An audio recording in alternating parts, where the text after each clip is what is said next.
বাকি অন্য সব দেশের সাথে কাছে আমরা প্রেজেন্ট করতে পারবো। সো এরকম একটা বাংলাদেশ চাই। দেখেন, রিকভারি তো আসলে রিকভারি মানে সবসময় সময় লাগে, এত তাড়াতাড়ি তো রিকভারি হওয়া পসিবল না। সো আমাদের আস্তে ধীরে সুস্থে কাজটা আগাতে হবে। একদিনে অবশ্যই হবে না, দুদিনেও অবশ্যই হবে না, ইট উইল টেকস টাইম। সব সেক্টরে সিন্ডিকেট ভাঙার কথা বলছে, সব সেক্টরে সিন্ডিকেট ভাঙার কথা বলছে। আপনার নাটকের সিন্ডিকেট ভাঙার পক্ষে থাকবেন কি? আমার দেশ থেকে ঝেলতেছে নিচ থেকে। এই যে এই হাতটা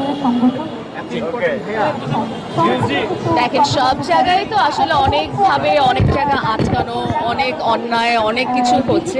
এগুলোকে পেরিয়ে আমরা কিভাবে সামনে আসতে পারি সেটা আমাদেরকে ভাবতে হবে। আর আমার কাছে মনে হয় আমরা একটু পজিটিভ কথা বলি, আমরা যেটা হচ্ছে ভালো চেঞ্জেসটা যে হচ্ছে এটা নিয়ে কথা বলি।